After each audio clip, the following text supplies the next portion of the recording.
En primera plana, Carlos Herranz.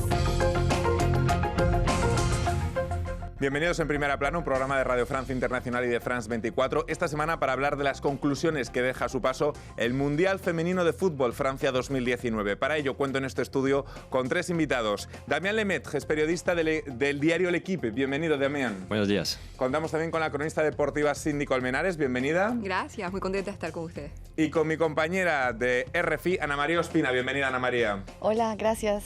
Conclusiones que nos deja el Mundial Femenino de Fútbol hoy en Primera Plana. Bueno, pues Holanda y Estados Unidos disputan este domingo la final del Mundial Femenino de Fútbol tras 4 semanas de competición que nos deja unas audiencias millonarias y una gran relevancia social. La pregunta ahora es hasta qué punto va a dar un impulso a la igualdad en el mundo todo lo que se está viviendo estos días aquí en Francia, a sabiendas de que existen todavía unas grandes diferencias de salarios entre los jugadores y las jugadoras y también diferencias de premios en las categorías masculinas y femeninas en el fútbol. Enseguida lo analizamos, antes vamos a repasar algunas de las portadas que nos deja este Mundial Femenino. Portadas como la del diario Aujourd'hui en France, que agradecía la actuación de las francesas eliminadas por las finalistas, por las favoritas, Estados Unidos. Gracias, señoras, titulaba. También L'Équipe, el diario de Damien, hacía referencia a la eliminación de las francesas con el titular Resaca. Titulaba haciendo referencia a que las francesas dominaron gran parte del encuentro, pero sin premio final. El diario AS en España destacaba la derrota de las españolas ante Estados Unidos, heroínas sin premio. Y la revista SoFoot aboga porque las superheroínas, las estrellas del balón, estén a la misma altura social y mediática, es decir, compara el plano con las estrellas masculinas del balón. Bueno, Damien, tras un mes de competición, ¿cuáles son las principales conclusiones que nos deja este Mundial Femenino de Fútbol? Pues yo diría que fue un torneo muy interesante, ¿no? Desde el principio, desde el partido de inauguración entre Francia y Corea del Sur, con esa goleada de Francia que supuso el primer impulso, ¿no? Digamos, del torneo, y luego hasta el final, hasta los últimos partidos. Hemos tenido 4 semanas con partidos muy buenos, algunos otros un poco inferior, ¿no?, a lo que se esperaba, pero eso se debe también al formato del torneo, con muchos equipos que han entrado, que han debutado, ¿no?, en el Mundial.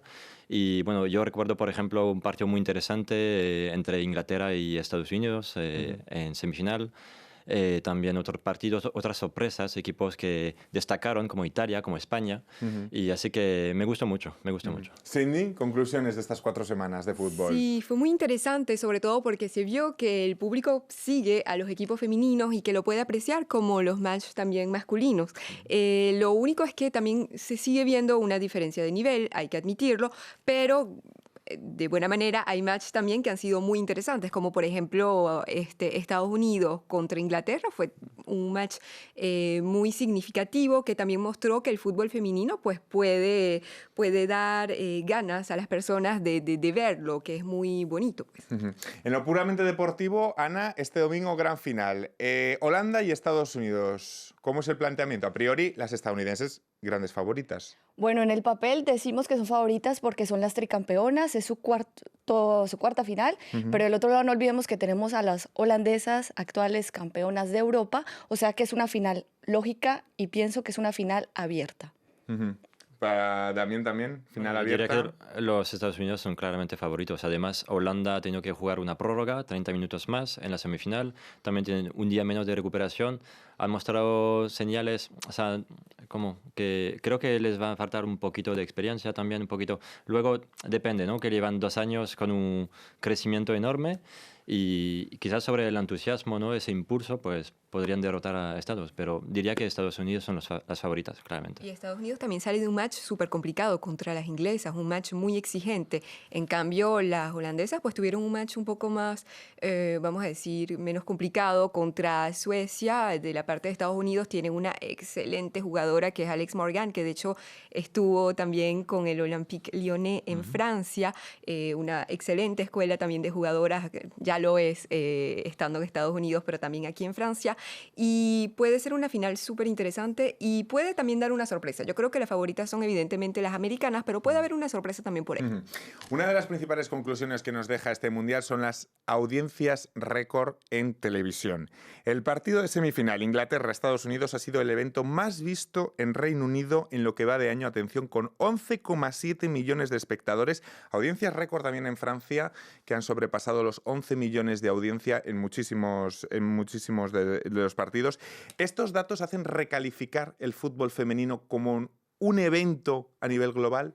Ana María. Pienso que sí, más allá de cuántas personas lo vieron, también la presencia de muchos fanáticos en los estadios que vinieron a apoyar a sus selecciones, casos como el de los Países Bajos, insisto, 13.000 personas en los estadios, generalmente las norteamericanas que también viajaron, y el hecho de que se muestra en televisión, eso hace que la gente crear vocaciones. Es decir, lo veo, me intereso en jugar o me intereso en seguirlo viendo. Si lo hago, la publicidad entonces me va a proponer hacerlo. Cuando juego, entonces voy a seguirlo viendo en televisión. Entonces es un círculo.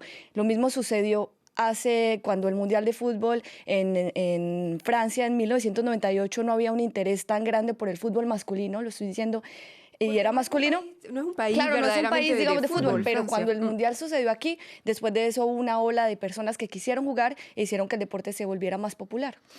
En el plano individual, muchos han destacado el papel de algunas jugadoras, por ejemplo, la estadounidense Megan Rapinoe, veterana futbolista, que además es muy activista fuera del terreno de juego y se la conoce por ser un poco anti-Trump, un símbolo un poco anti-Trump. ¿Qué individualidades destacarían? Por ejemplo, hablando de Rapinoe, por ejemplo. Bueno, primero de Rapinoe porque fue decisiva, por ejemplo, en el partido de cuartos de final contra Francia, que fue la anfitriona, marcó los 2 goles, fue claramente la protagonista, también en los octavos, ¿no? Marcó estos goles contra España.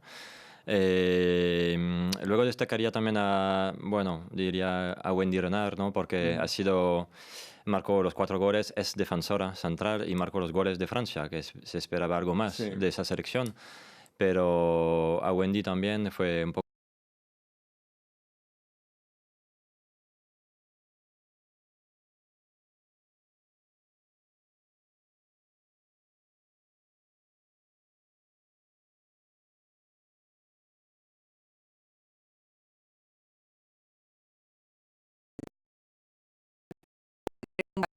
oro, la que ahorita actualmente es la quinta mejor jugadora histórica del equipo inglés y hizo un excelente match. También del otro lado teníamos a Lucy Bronze, que jugó también muy bien, incluso si el último match fue un poco regular, pero muchas actuaciones de este tipo del equipo francés. Tenemos a Les Sommer, a Henry, a Amandine Henry, muchas jugadoras francesas atacantes que tienen mucho potencial y que se han formado también algunas en Estados Unidos, que ya han jugado, de hecho, con, por ejemplo, Rapinoe, jugaron el Olympique Lyonnais, o sea que se conocen, llevan tiempo jugando juntas y han aprendido las unas de las otras. Ana. Yo tengo 3 para destacar. Venga.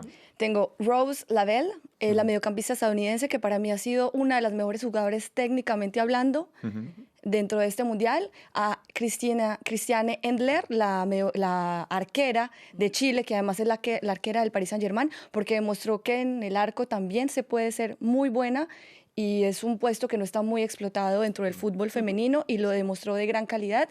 Y para finalizar, Marta, que si bien está en el ocaso de su carrera, llegó a 17 goles, un récord de goles tanto para hombres como para mujeres, así que es la más goleadora de todos los mundiales. Sí, yo estoy totalmente de acuerdo, no fue un gol muy bonito, no creo que se recordará ese gol. Pero digamos cuenta, no, ella seguramente sí, no lo recordará como el mejor de su carrera, pero llega a 17 tantos. O yo sea, recuerdo imagínate... sobre todo su discurso luego, que es excelente, porque vemos que, por ejemplo, con mucha Rapinoe, potencia. Sí, Claro, Rapinoe lo hace de que otra envía. manera, ella hace un mensaje muy positivo, muy fuerte. Hay gente que dice que de hecho ya tiene los pantalones que le faltan a algunos jugadores del equipo brasileño masculino, disculpen. Pero sí es verdad y lo lleva de manera muy positiva y creo que es una figura excelente y entiendo por qué los brasileños la consideran como Pelé a ella y no a un jugador masculino. Fruto del eco social que ha tenido el Mundial, durante el Mundial parece que también hay cosas que se han movido en el fútbol femenino. Por ejemplo, el Real Madrid anuncia la categoría que va a tener su equipo de fútbol femenino y se ha resistido hasta ahora. Esto es un cambio esencial, ¿no? Que un equipo como el Real Madrid por fin vaya a tener un equipo femenino. Sí, porque el Madrid es el equipo Histórico, ¿no? Es el mejor equipo del siglo pasado, según la FIFA. Es el club también más valioso del mundo. Eso quiere decir que ahora que han comprado esa licencia del Deportivo Tacón en España, que van a montar ese equipo en la primera división española, pues van a traer también muchos seguidores, mucho seguimiento, mucha publicidad también, y eso va a generar un antes y un después, está claro. Excelente, o sea, vamos bien, pero hace unos minutos usted también hizo una pregunta, decía, bueno, pero ¿qué puede dar esto en la tele? El hecho que haya mucha televisión, que haya mucha... Yo creo que también lo vamos a ver no solamente por las audiencias, sino qué va a pasar después. Lo vamos a ver al número de licencias, van a aumentar o no. Creo que habrá un efecto como en 1998, es lo que esperamos, pero también tenemos que ver el nivel de la primera, o sea, de la Liga 1 femenina, de la D1, porque al jugar un match de Copa del Mundo, obviamente es una Copa del Mundo, así sea femenino o masculina, pero vamos a ver cómo van a ser las cosas cuando hayan pequeños match internos en cada país. En Estados Unidos, obviamente, ellas son las que llevan el fútbol, pero en un país como Francia habrá ese mismo interés. Pero hablamos igual, cuando hay un partido masculino, ¿qué empezar a hacer la diferencia? Solo para el ejemplo de la Liga 1 francesa masculino, hay partidos que no ves porque te aburres, porque no son buenos, porque no tiene la misma cantidad de público, hay 3.000 espectadores, y con el femenino va a pasar igual. Pero pienso que también hace parte del proceso, y el hecho de que el Real Madrid diga, soy el equipo histórico y voy a hacer una liga, voy a participar de la liga femenina que ya existe, le está mandando un mensaje muy fuerte al mundo. Hace unas semanas, antes de que comenzase el Mundial, hablábamos en este mismo estudio de la esperanza que supondría el Mundial como mensaje para niñas de todo el mundo, que se planteasen romper esos prejuicios sociales y decir, oye, yo quiero jugar al balón. ¿Qué mensaje creéis que ha mandado Francia 2019 en este sentido? Es decir, ¿creéis que el mensaje es potente a nivel... Cindy? Sí se puede y es un mensaje muy potente porque se ven las actuaciones de algunos equipos muy fuertes y uno se dice, sí, una mujer, de hecho las cosas ya van en un sentido mucho más positivo, hay ofertas de contratos, lo que tiene que ver con la igualdad de salario, con figuras que están luchando por eso, entonces sí, puede ser muy, muy positivo para que las niñas ahora vean el fútbol y de hecho incluso las familias puedan decir, fíjate, sí, hay jugadoras que logran tener un salario, que logran vivir del fútbol y del vivir de su pasión. ¿Damián, algo más que añadir? No, yo diría que ese mundial ha dado esa visibilidad, ¿no? al fútbol femenino.